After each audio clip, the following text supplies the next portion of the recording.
Hello students, welcome to physics classes. जैसा कि आप सभी जानते हैं कि इस चैनल पर आपको class 3rd to 10th science की वीडियोस मिलती हैं।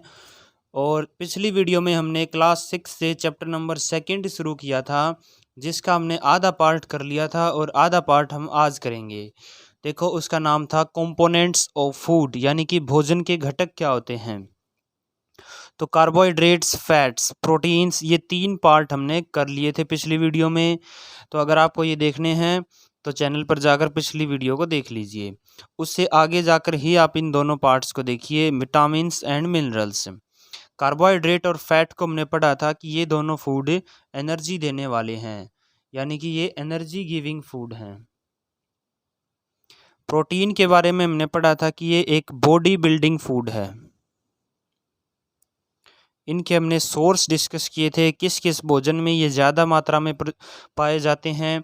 भोजन में लगभग सभी कंपोनेंट्स होते हैं, तो जो ज़्यादा मात्रा में होगा, जैसे चावल के अंदर या अनाज के अंदर कार्बोहाइड्रेट ज़्यादा मात्रा में होती हैं, तो इसलिए हम उसको बोल देते हैं कार्बोहाइड्रेट रिच फूड।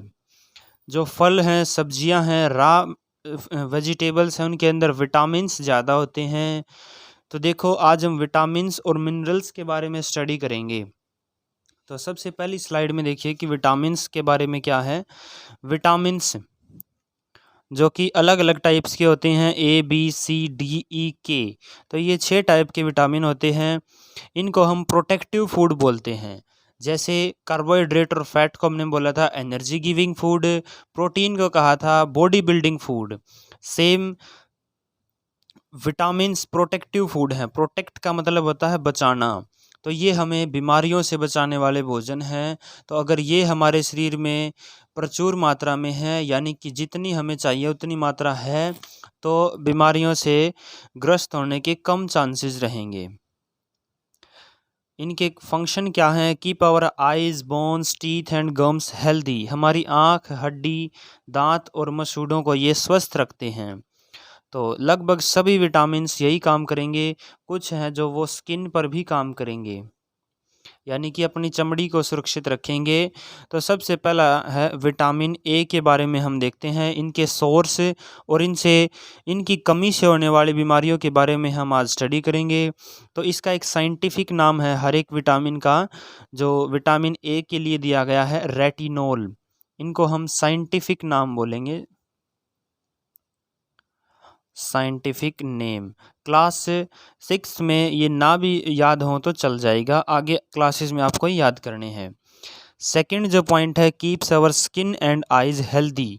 तो लगभग विटामिन्स के लिए यही बातें लिखनी है कि eyes, bones, teeth and gums इनको हेल्दी और स्किन को हेल्दी रखेंगे। तो जो विटामिन ए है वो मेन काम स्किन और आइज पर करता है। इसके सोर्स क्या हैं? Papaya, carrot, mango, milk, fish oil.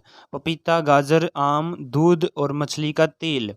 अगर ये आप प्रॉपर मात्रा में, प्रॉपर अमाउंट में लेते हैं तो आपको विटामिन ए की कमी नहीं होगी, यानी कि सीजनल फ्रूट आपको खाने हैं।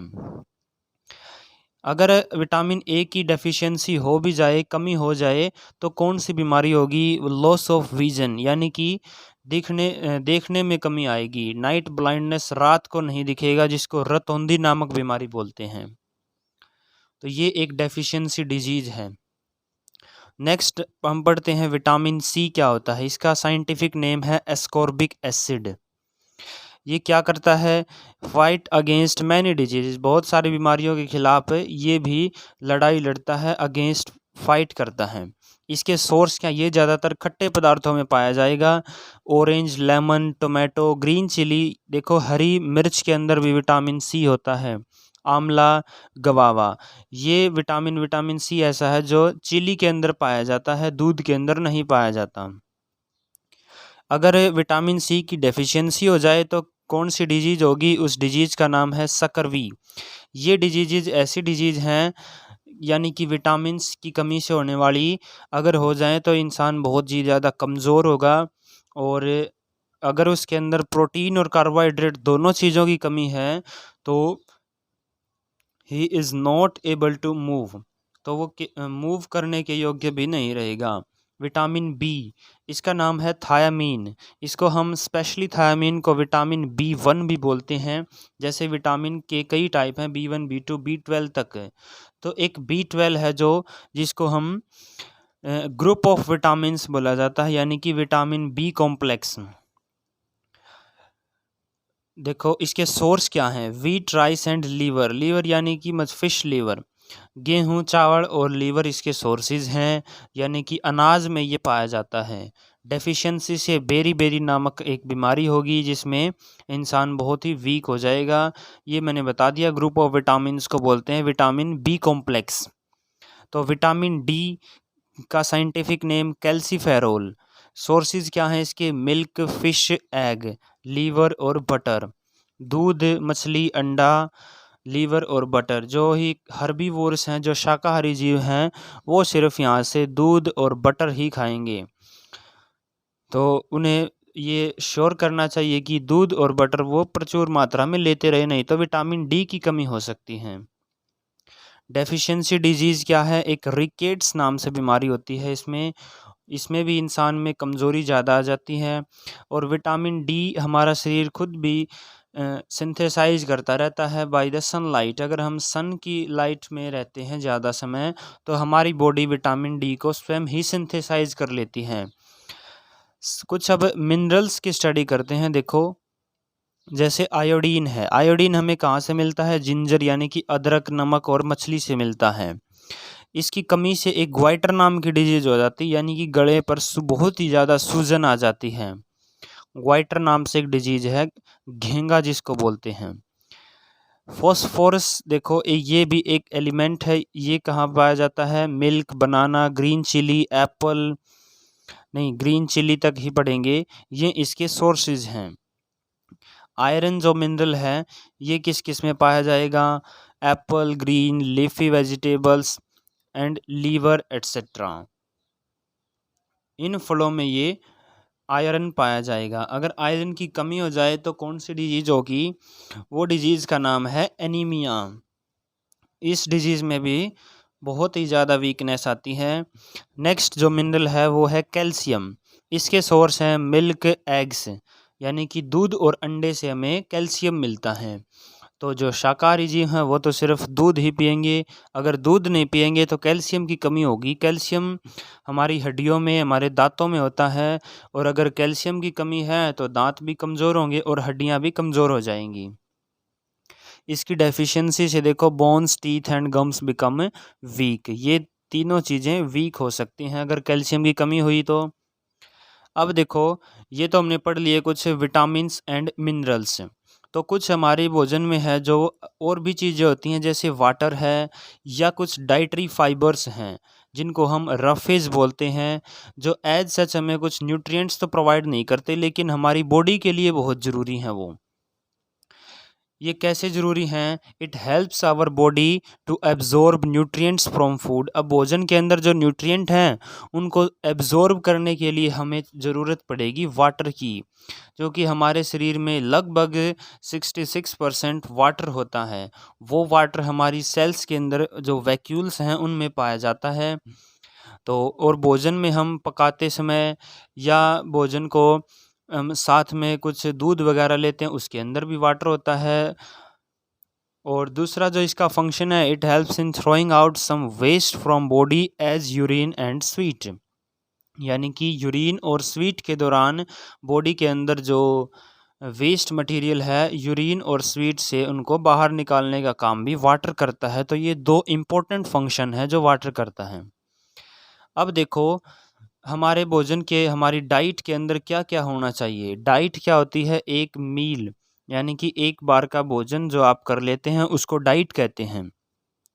तो उस डाइट के अंदर ये होना चाहिए कि उस डाइट में सभी प्रकार के न्यूट्रिएंट्स हों, उसमें डाइटरी फाइबर्स भी हों जो आपके बालों के लिए, आपके नाखूनों के लिए इनके ज़रूरी होते हैं, उसके अंदर वाटर भी हो। तो ऐसी डाइट को हम बोलेंगे एक balance diet. The diet which contain a good amount of all nutrients, roughage and water is called balance diet. तो अगर इनकी न्यूट्रिएंट्स की हम लगातार कमी करते जा रहे हैं तो हमारे अंदर विटामिन्स की, कार्बोहाइड्रेट्स की, प्रोटीन की, इनकी कमी होगी, फिर वही डिजीज़ पैदा हो जाएंगी। आगे देखो, क्या हमारी डाइट के अंदर जो हमने डाइट ली है उसके अंदर सब कुछ फ्रूट या कुछ कच्ची सब्जियां होना ज़रूरी है या नहीं है? इसको एक बार आप हिंदी में समझिए।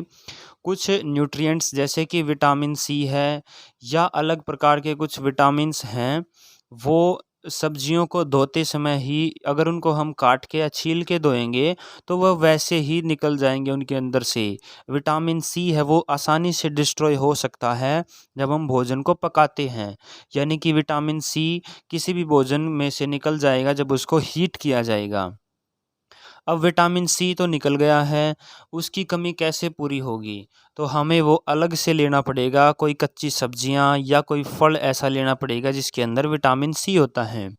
तो देखो, some nutrients are lost due to cooking and after washing. धोने से या पकाने से कुछ न्यूट्रिएंट्स वहाँ से निकल जाते हैं। धोना भी कब? Washing after cutting and piling them. उनको छील के या काट के अगर धोएंगे, धोना तो ज़रूरी है। अब धो लिए तो उनके न्यूट्रिएंट्स निकल गए हैं, तो इसीलिए हमें अपनी डाइट के अंदर कुछ ऐसे फ्रूट्स या ऐसी रॉ वेजिटेबल्स ऐड कर लेनी चाहिए जिनके अंदर विटामिन्स या न्यूट्रिएंट्स प्रेजेंट रहते हैं। एक एग्जाम्पल के तौर पर vitamin C gets easily destroyed by heat during cooking. अब भोजन के अंदर सही मात्रा में ये बैलेंस डाइट के अंदर जो न्यूट्रिएंट्स हैं प्रॉपर अमाउंट में होना ही ज़रूरी नहीं है, भोजन को सही तरीके से पकाना भी ज़रूरी है। तो उस पके हुए भोजन से ही हमें पूरी तरह से न्यूट्रिएंट्स का फ़ायदा मिलेगा। अब पकाएंगे तो विटामिन सी निकल जाएगा। विटामिन सी की कमी के लिए कुछ अदर सैलेड्स वगैरह हमें ऐड कर लेनी है भोजन में। देखो, डेफिशिएंसी डिजीज़ क्या होती हैं जो हम स्टडी करते आ रहे हैं, ऐसी डिजीज़ जो किसी न्यूट्रिएंट की कमी के कारण हो जाएं। The disease that occur due to lack of nutrients over a long period. हम बहुत लंबे समय से किसी न्यूट्रिएंट्स को नहीं ले रहे हैं, विटामिन मान लीजिए विटामिन सी को नहीं खाया हमने, तो उसकी कमी से सकरवी नामक डिजीज़ हो जाएगी, जो कि एक डेफिशिएंसी डिजीज़ है। It can be prevented by taking balance diet. क्या इसे ठीक किया जा सकता है? बिल्कुल, इसको हम ठीक कर सकते हैं अगर प्रॉपर अमाउंट में बैलेंस डाइट लें तो। देखो, दो विटामिन्स के नाम रह गए थे। विटामिन ई को क्या बोलते हैं? टोकोफेरोल। विटामिन डी कैल्सीफेरोल था। विटामिन के को बोलते हैं फाइटोनाडाइन। इनकी आपको स्पेलिंग्स याद कर लेनी है। विटामिन जो के है ये किसके लिए ज़रूरी है? जब हमें चोट लग जाती है तो उसमें ब्लड क्लॉटिंग होती है। अगर किसी के अंदर विटामिन के की कमी है तो उसके अंदर ब्लड क्लॉटिंग नहीं होगी। विटामिन ई फर्टिलिटी के लिए ज़रूरी है, कमी के कारण इनफर्टिलिटी नामक डिजीज होती है। तो उम्मीद है कि आप सभी को ये चैप्टर समझ में आया होगा। आप इसके नोट्स तैयार करके इसको बार बार मल्टीपल्स रिविजन्स दीजिए, तब आपको ये लर्न हो जाएगा। इसके बाद हम नेक्स्ट वीडियो में चैप्टर नंबर 3 शुरू करेंगे जो कि फाइबर से रिलेटेड है। वो भी एक इम्पोर्टेंट चैप्टर है। Thank you very much.